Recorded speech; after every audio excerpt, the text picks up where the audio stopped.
Hello and welcome to the show.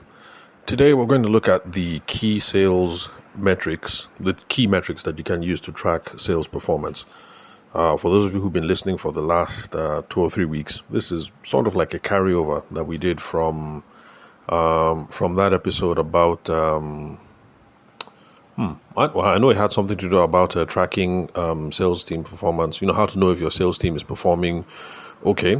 But if I remember correctly, in that episode, we didn't go into any kind of metrics that you should be looking at. And so that's the whole point of today's episode, basically. How do you know that your team is selling well? What are the metrics that you can use to track that? So first off, as usual, definitions. What is a metric? For my own purposes on the podcast or whenever I'm giving training sessions, I just like to say a metric is anything that you can measure. Now, why would you want to measure? What's the whole point of measuring? The whole point of measuring is, you know how in management circles they say whatever gets measured gets done. That's the whole point, really. You measure stuff so you can have systems of accountability around it. And also when it comes to sales and business development, basically we're measuring so that we can scale for growth. So if we measure something, we're doing good on it. We now know that if we teach the next person, we can multiply or we can increase your efforts and then we're going to do better. And that's the whole idea, basically. So we're measuring for accountability's sake and then also to scale for growth. Then, we're also going to look at the types of metrics now. Because especially for those of you who are in that whole fintech, digital, product kind of space, you guys really geek out about these sorts of things. But even for people who are in the non-tech ecosystem, it would be nice to know these sorts of things. So whether you sell TomTom, you sell tissue paper, you sell consulting services, or you sell,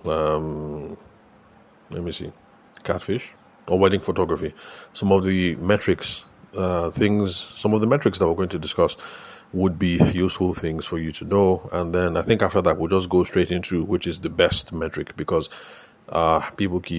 it's one of these arguments you see online. People are saying this metric is better than this metric, that metric is better than that metric. And even though there's some of us who keep saying time and time again that there's no such best thing, it is contextual, it depends, where are you, what are you trying to achieve? I guess the debate is always going to continue. So I might as well, put my hat in the ring and give an opinion on these sorts of things. So, types of metrics. If you've done some research online, I'm sure you found some stuff about metrics, and people just kept on going on about this tool and this ratio and this tool and that ratio. And I don't think that's a very helpful way to look at it. I think if you're going to start thinking about metrics, how are you going to track whether your sales team is performing well or whether you are performing well? Because there are some of us who are self-employed. You're a one-man show or a two-woman show at best, you and your business partner. You have to start looking at some of these things. Now, the way that I tell people to think about these things is when it comes to metrics, you think in two terms. So first off, there are activity type metrics, and then there are money or numbers type metrics. The difference is activity metrics are just tracking what did somebody do. How many of XYZ did somebody do? While money metrics, number metrics are counting what came in at the end of the day. So on one end, we can be tracking how many of XYZ did you do? And then on money and metrics, we're tracking how much money came in at the end of XYZ. So, of course, you can see that they're kind of related. So let me just give a brief rundown. And remember, I'm not trying to be technically correct here. I'm just trying to expose you guys to, that's for those of you who are unfamiliar with metrics when it comes to tracking your performance or sales team performance. I'm just trying to tell you what's out there. So if you want the much more technically precise names, do some research. There's Google, there's YouTube, and you will find them. So activity metrics, one of the oldest ones, or one of the really old one, is calls. That's the number of calls that you made or the number of calls that you received. Some people like to track the duration of phone calls, although for me, I'm not really tracking a duration call kind of person, for different reasons that we'll explore later. And so that is one of them. Before the phone call, of course, there were industries where things were door to door, going to go and visit people door to door. So, like in Nigeria, for instance, back when photocopiers were a thing, I hear that Tony Elumelu, I think it's Tony Elumelu, the head of I can't remember his bank, but I think he's head of Heirs Holdings, and they are the ones that have bought Transcorp Hilton, and let's see what else. I think he's the one, but I'm not sure. But I suspect he's the one that they say he started off in photocopy sales. So back then, in the, I don't know, he looks like a young guy, but let me just guess he was born in the 50s or something. So back then, in the 50s and 60s or whatever, folks like him, you would have been counting, if it was a call metric, they would have been counting the number of doors. So you went to this street in Victoria Island, and how many doors did you knock on? How many residences did you go to, or how many offices did you go to? So this is an activity metric, calls made. It can be phone call, or if you're in one of these old school businesses, because like in America, roof repairs and what else? Roof repairs and solar sales are pretty much door to door. So currently, there are folks in America who, that's what they're doing. So as you're listening to this episode, it's currently somebody right now in America selling solar, and is going from neighborhood to neighborhood. You knock on the door, come. Anybody their house, oh madam, do you have solar, blah blah blah, that sort of thing. So one activity that you guys can track, calls. So you check at the end of the day, how many calls did I make, or how many calls did my guys make.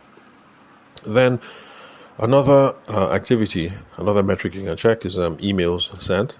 And this is something that you digital marketing people love. You guys really love this thing. You guys love to hear that we used this platform, we automated this, we did this cadence, and at the end of the week, we sent out over 750,000 emails. They really, really love this thing, digital marketing people. So how many emails did you send? And of course, email sent, that's not just the end of the whole story, because like I like to remind people, it's not just that you sent the email. Did people open the email? So you also have to check the open rate. And for those of us in sales, it's not just that people opened it. We're also concerned about whether they took the action that we wanted them to take. So that is the click-through rate. And then, of course, there's the reply rate. So those are some of the metrics you can check. How many emails did I send this week? Of the emails that I sent, how many people opened them? Or the people that opened, how many people clicked on the link? Or how many people booked the appointment? Or how many people took the next step? You ask yourself these sorts of things. How many people replied? So remember, when it comes to activity metrics, we're not just counting for counting's sake. Please bear that in mind. So it's not enough to just see that, oh, my salespeople made 50 calls. Good. Give them pass mark. That's not how it works. Or the marketing team sent out 750,000 emails last week. So give them pass mark. It's not that simple. Let's see what else. Okay, now, the kind of metrics that really, really makes my tummy really nice and sweet is when we look at meetings. So that for me, that is where I pay attention, because it's nice to make 200 calls, it's nice to send 750,000 emails, but if I didn't get one-on-one with someone, I didn't enter their office, or they didn't enter my own studio, or we didn't do Zoom call, or we didn't do WhatsApp call where we discussed a specific proposal, or this or that or that, then for me, we're not really making progress. So for me, I actually pay attention to these kinds of activities. Meetings. How many meetings did you schedule? Of the ones that you scheduled, how many clicked? How many did people show up? And now the people that showed up and you had the meeting, how many of them had an outcome and then we have a next clear step? So this is where I live, and this is what I prefer. So if you made 250 calls in a week, good, well and good. I clap for you. Because quite frankly, I can't do 250 a week. But if at the end of the day you make 250 calls a week, next week you make 250 calls, and so that is 2 weeks, you've made 500 calls, but you didn't get one single meeting, there's a problem. Like, there's wahala. And remember, when I say meeting, for me, meeting does not have to be I go to their office or they come to my own office. For me, meeting can also be, let's have a WhatsApp call, let's have a Zoom call, let's have a whatever. But for me, meeting is just something that we pre-arranged, and we agreed that we're going to have dedicated time to come and discuss a specific kind of outcome. So that can happen over the phone as well. So for me, I still count those sorts of things as meetings. So deliberate time that we set aside so that me and the other person, or me and the other person and two other people on the group call, especially with WhatsApp, you can do that sort of thing. You call Chukudi and you guys are having a discussion, and then it looks like it would be nice for Chinwe to be on the call, and then you say, okay, hold on, let me add Chinwe real quick, and then you buzz Chinwe, and then the three of you start hashing out everything. So for me, I would count that as a meeting, depending on the business or depending on who your boss is or your sales manager. Some people might say that is not really a meeting, but anyway, that's an argument for another day. But what I'm just trying to say is that this is the one. Meetings. How many meetings did you schedule this week? How many appointments did you schedule? How many people showed up? When you finished, what was the next step? That's the one that I find real sweet, because I think, and that's where we start making progress in the business. And then, of course, you see how everything flows from another. So it's from the phone calls you make and from the emails that you send that hopefully you're going to be booking those meetings. So I prefer to pay attention to the meetings. Then there's also folks who like to count the number of proposals that are sent. A proposal, how will I put a proposal? Okay, well, the definition that I've been, that I use time and time again for proposal over here on the podcast, is I say a proposal is just something that people can say yes or no to.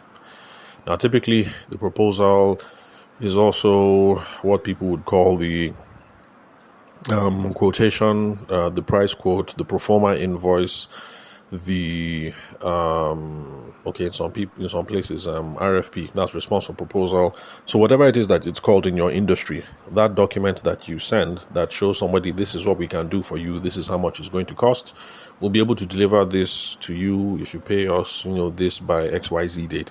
So whatever document it is, quotation, pro forma invoice, RFP, what else, whatever it's called in your industry, so that is one metric that you can track. How many of those did you send this week? Because the idea is, okay, let's say like back in the insurance space, but it depends. There's some managers in insurance who don't like tracking the number of proposals, because actually sending a proposal is very easy. All you need actually is to get the person's name, person's address, what the person's need, and then you send off the proposal document. But sending off a proposal does not mean the proposal is going to be received. So there's some people who say let's send out as many proposals as possible, because if we send out 100 proposals this week, anyhow, one or two must click. So that's the rationale. But then there are also some sales managers who say, look, any idiot can send a proposal. All I have to do is fill the form with the person's permission, and then I send the proposal. It doesn't mean that the deal is going to get done.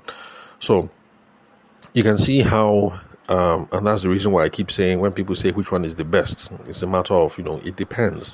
Who are you? What is the business? What are you trying to achieve? You as the business owner or your sales manager, what are you guys currently working on? So it depends. And then these things, they feed on each other. They lead into each other. So for me, I like meetings. How many meetings did you schedule? How many people did you talk to this week, as in correct conversations? And then what was the next point of action? For me, that's where I live.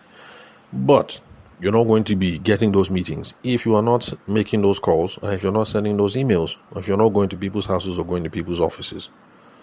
And then proposals, it's not just about sending off the proposal. If you didn't do a good part of a good rapport building, need analysis, figuring out what people want, let's see, what else? If you didn't do all the preliminary stage correctly, then you sending out proposals, you're just keeping yourself busy. It doesn't mean that deals are going to close. So when we say activity metrics, these are the sorts of things that we're talking about. See? So technically speaking, they all have their own names. But like I said, you go and check Google, go and check YouTube, you find what the technical names are. But basically, we're just trying to track how many of XYZ did people do? How many doors did they knock on? For, those of you who are in America and in solar sales and in roof repair, how many doors did you knock on? So you go to, Boulevard Lane or whatever. There are 50 houses there. How long did it take you to knock on every single door? That sort of thing. Then, how many phone calls did you make? How many emails did you send out? Or the emails that you sent out, how many people replied to you? How many people opened them? How many meetings did you have? For the meetings that you scheduled, how many people showed up? What was the outcome of the meetings? And then how many proposals did you send? If you sent out 50 proposals last week, how many people have you heard back from? All those sorts of things. So we're tracking activities. Now, there are some of you who prefer money or numbers type metrics, and that is where people are concerned about total revenue that came in. So there's some sales managers who say, look, I don't give a hoot what you're doing with your time. Quite frankly, if you're watching Netflix, I don't care. My own is at the end of the month, I want to see a cool 5M per person per head at the end of the month. And that's their own. So if you only work one day of the week, I don't care. If you only want to make one phone call, I don't care. If you travel to Villa for 2 weeks of the month, I don't care. If you watch Netflix for 4 days of the week, I don't care. My own is Sha. Did you hit quota? Did you get the money? Can I see the what's it called? What do you call this thing though? Sorry, forgive me. I've lost my train of thought. But anyway, they just want to see the proof. Did you hit the numbers? How many people pinged? Or what are the how much revenue are we going to get at the end of the month? So there's some people that is the only thing that they care about. And then of course there's that whole argument of, look, it's not just about revenue, but it's about profitability. Which is why I'm not a fan of this whole discounting thing, because there's some people that can discount at the end of the day to get their number. So if Oga, the business owner or the sales manager says, look, I need the revenue per person, you guys need to be bringing in 5M revenue. So technically speaking, they can be discounting 10% and closing these deals. And at the end of the day, the total number of the deals adds up to 5M. But because the guy was doing 10%, the business is losing a shitload of money. So it's not just about total revenue. And so some people, when they look at numbers, what they expect is profitability at the end of the day. So it's not bringing 5M in revenue, but whichever number of clients that you're bringing in, anyhow, at the end of the day, when we look at the profit on top, that's by the time we send out the materials and fulfill the order and everything, the profit, the one that remain, should be 5M, So those are ways of looking at it. Some people are trying to track total revenues. Some people are trying to track, is it gross profits? So I didn't study accounting. So, and like I said, the technically correct terms for all these things, I don't bother trying to remember them anyway, so long as, spiritually, I know what it's about. So some people are tracking total revenue, some people are trying to track gross profits. If you check Google, check YouTube, check your business books, you'll find what the metrics are called. Then there are some people who try to track average deal size. So like, okay, Chukudi, okay, this is our monthly so. So for the month of January, on average, you are bringing in on average, each of our clients was bringing in 2.8. But for this month, the number has dropped down to 1.7. What's going on? What's happening? So there are some sales managers, some business owners who have the conversation at that level. Now, on average, okay, over the last 6 months, you brought in 20 clients, each client spending so. So the average deal size has been this, that. Let's make sure that money does not drop. So there are some business owners and there are some managers that have the conversation on that level. Then another set of numbers that some people like to track is sales cycles. That's how long did it take to close the deal. For those of you who've been listening to the podcast for the last week or two, you should already be familiar with the sales cycle. Sales cycle is just the length of time that happens between when somebody picks up the phone to say, hello, how far? Are you available at so? Or do you have XYZ and can you supply 50 of them? So from that hello, that good morning, that initial opening conversation until when they transfer the money into your OPay account, that is what we call the sales cycle. So there's some people that track that. And so for a business owner or for a sales manager, you might have that meeting. Someone might say, look, Chinelo, you're talking to people 12 weeks on average, and look, that's too long. Can you see how let's be doing this thing 8 weeks? Because if you're taking 12 weeks to close the deal, if you're able to shorten the cycle and do it, in 8 weeks, that, your profitability is going to go up because you're doing the same work in a shorter period of time. So some people track sales cycles.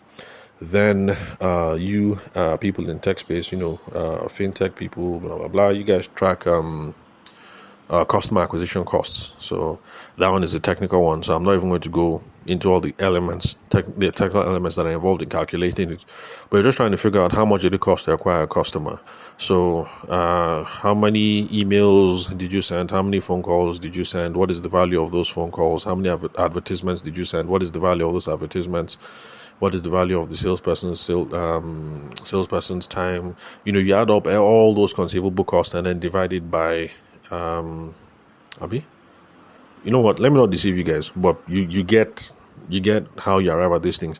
Take all the costs and then try and run the math, figure out, okay, how much money are we spending to get one person in as a customer at the end of the day.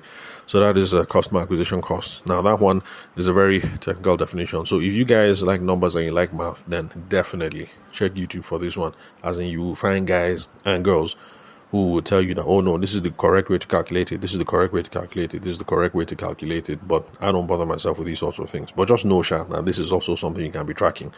So are we spending okay, well, the whole point of customer acquisition cost is you're trying to figure out if it's worth all the hassle. Because if you do the math and it looks like you're spending 500 naira to get one customer, but the customer is only buying goods worth 800 naira, you now think, is it worth the hustle?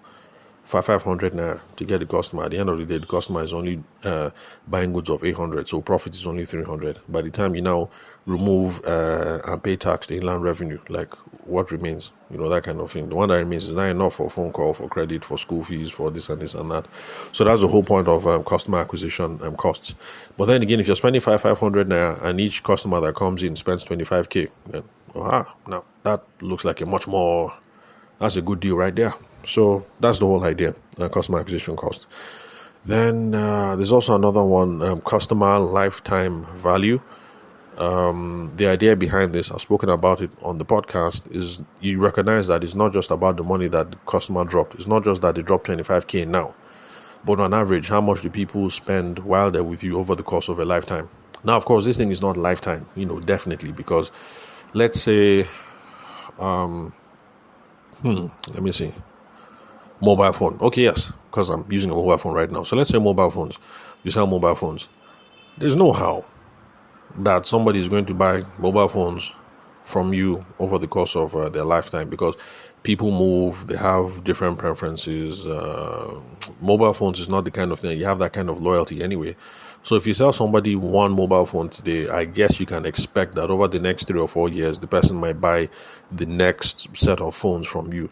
Buy some for the child, buy some for the wife, or the wife wants to give the husband the birthday gift, buy from you. But you can expect that if somebody has bought a mobile phone from you and you do a good job now, you can expect to hear from them for another maybe year or two. So lifetime doesn't mean that they bought for the whole life share. So it depends. It's contextual. But then okay, let me just leave it like that. You guys get the idea. So over the course of time that someone stays with you, so if on average, I'm not in the mobile phone space, so I have no idea how they will calculate in that space. But my guess is maybe 2-3 years. So it's not just how much did the person spend now. The person bought phone 250k. It's not just that. Over the next course of the 3 years, on average, how many phones do people buy from you? And how much is that total value? So that's the idea behind the customer lifetime value. Now, the first way I explained it on the podcast, my very first customer lifetime value episode, was I spoke about me in Kano. And when I was leaving Kano after my National Youth Service Corps year, and my bread guy was out to see me go, and he gave me 2 loaves of bread. And I told my flatmate, well, not really my flatmate, I was squatting in his house, Didier, really nice guy, engineer from Cameroon. And we lived on Hadejia Road back then, not far from, is it Tahir Hotels? I can't remember if it was Tahir or so, but nice place, nice restaurant. Very good buffet back then. I don't know about now. So if you're a foodie and if the hotel is still on point and you're still in Kano, I think it's Tahir. Go check Tahir. The buffet is on point. And go there, have some fun. All right. So I told my guy Didier that, look, I told the bread guy I was leaving and he was sad to see me go, and then he gave me bread. And Didier said, of course not. How will he be sad? I think about it. Since you came here, how many times do you buy bread from the guy? I was like, oh, well, actually, I buy bread 3-4 times a week. Because me and Didier, we used to have this thing where in the evening, especially during Hamatan, we just sit down with bread and butter and then we'll make tea. Because in Hamatan, Kano can get very cold. And Didier used to put, lemongrass in his tea. And I thought that was weird. Because where I grew up, Abuja, for us, lemongrass is a weed. You cut the thing and you throw it away. When he said he'll go and cut it and then he'll put it in tea. And I'm like, how can you drink this thing? And I'm like, oh boy, this thing is medicinal. You don't know what you're missing, blah, blah, blah, blah, blah. So, yeah, and I don't know. There's some people that drink lemongrass. Me, I think it's a weed, yeah? So those of you who drink lemongrass, please consult your doctor. I see no reason why you're drinking weeds. So we'll be there, with the bread, just chilling, watching TV, abusing politicians, and having a good time. So I was buying bread from my bread guy, like 4 times a week. And each time I'll buy 2 loaves because me at the chop, gone, like I can eat a whole loaf of bread. Although wifey doesn't like it when I do that, so I try not to eat a whole loaf of bread, at least when she's not around. Like if she travels for training and things like that, yeah, of course, by all means, I'll enjoy myself. But when she's around, I try not to. So if you know her, don't let her know that when she travels, I eat a whole loaf of bread. So I'll buy 2 because me alone, I eat a whole loaf. Didier will clear maybe like half. And then at the time, his girlfriend, Uloma, like if she comes the next day, it'd be nice for her to have some bread as well. But they're married now. They have like, I think they have 3 wonderful kids. It's been a while since I've seen them. So, 2 loaves of bread. So the guy said, do the math now. You're buying this bread 3-4 times a week. But let's just say you only buy twice. Each time you buy 4 loaves. How much is the bread? You guys would be shocked. But actually at the time I was buying this bread at 120 naira. So yes, if you're listening to this podcast in 2024 and beyond in Nigeria, you'll be shocked. But yes, there was a time in Nigeria when some of us used to buy bread for 120 naira. Right now, bread in Abuja is like 1,005. Some places 2,000. In fact, 2 days ago, I saw bread that was like 2,003. I think that was in Fax. I think it was butter bread or something. 2003, 2008. So, yes, I was buying the bread then, 120 naira. So we just did the math. If I was doing 120, I'll leave you guys to do the math, by the way. I'm not good at numbers, so let me not do this now. And then plus, the calculator I would have used is on my phone, and I'm using my phone to make this recording. So, where was I? So 2 loaves of bread, buying twice a week. Each time I buy 2 loaves, so that is for 120. Assume a profit margin and then do the calculation. I was in Kano for a year and close to 6 months. So that is 4 loaves per week. 4 times, is that 16? 16 loaves a month. Then 16 times 12 will give you the number of loaves of bread, per year. And then, multiply that by 120 naira. So anyway, basically, the guy was sad because when I was leaving Kano, it was not just 120 naira that was leaving this guy. It was 120 naira multiplied by 4, that's by 4 a week, multiplied by 4 again for the month, multiplied by 12 a year. So actually it was quite a huge chunk of money that was walking away with me leaving Kano. That is the idea behind customer lifetime value. So it's not just the bread, the moi, the mobile phone, the computer, the exercise bike that the person bought today. It's how much will the person buy from you over the course of a lifetime. Exercise bike, it doesn't really spoil every day.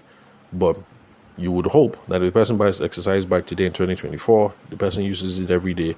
Maybe it packs up in 2029. You would hope that the person will come back and buy that again from you, or maybe buy a rowing machine or something, so that over the course of maybe 5 years, the person is not just worth the 1.2 that it costs to buy the exercise bike.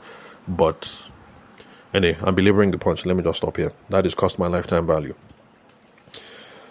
So there are some people who like to keep a note of that. And then there's also sales quota attainment. Yeah, sales quota attainment, especially in big organizations. So, for those of you who are still selling financial products, your line managers, yeah, they always look at these sorts of things. So, we have 50 people here. The quota is supposed to be 10M per head. How many people hit the 10M? How many people are above quota? How many people are close? How many people are failing? All those sorts of things. So, with this brief overview of what I've given now, you can see how, when it comes to tracking sales performance, the tools, plenty. So instead of thinking in terms of a specific tool, just think in terms of activity or think in terms of numbers. Which one are we going to track? So now this is where I'll head into the one that people like to argue about. Which is the best? The best is contextual. I mean, it depends. If you're selling slippers, the metric that you use is not the same as if you sell insurance. And the metric you use is not going to be the same as if you sell mobile phones. And then, of course, it depends on what you are trying to achieve as the business owner or what the sales manager is trying to achieve. So it is contextual. But the only thing I would say is this. Activity-based metrics. How many phone calls did you make? How many emails did you send? How many meetings did you book? How many people's doors did you knock on? How many proposals did you send? Activity metrics are wonderful because they are granular. They're looking at the nitty-gritty. So that is where we can now start diagnosing if there is a problem. So that's why I love activity metrics, and I say we should pay attention to them. Even though some people say, let's go straight to the numbers. When you're trying to manage your sales team, you're trying to figure out what is the problem that we need to solve. Where is the leak? Let us plug the leak. Activity-based metrics are good for that. Because you'll be able to see that, look, Chukwudi is making 250 calls a week, but he's not even setting one single appointment. So there's a problem with how he's making his phone calls. You will now sit down with him and say, okay, Chukwudi, your phone call, well, what's the script? Okay, how do you start it? When people say this, what do you say? When people say that, what do you say? You now try and fix that problem so that the phone calls can start manifesting into meetings and manifesting into proposals and manifesting into deals. So that's the reason why I like activity-based metrics, because we're trying to figure out where is the problem. Where am I falling short? Where is my sales team falling short? Activity metrics are going to help you with that.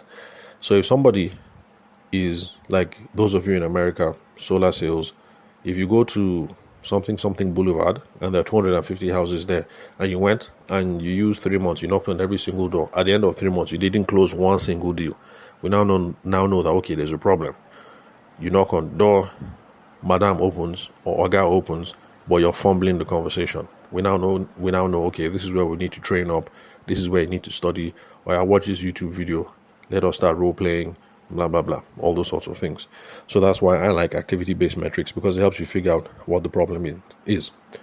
But then financial metrics, they answer the question, are we making any money? And yes, at the end of the day, we have to ask yourself that question, because if people are doing all the right metrics, but at the end of the day, your wallet is flat, or the bank account is not, the zeros in the bank account is not motivating your emotions, then there's a problem. So the answer actually is you should be doing both.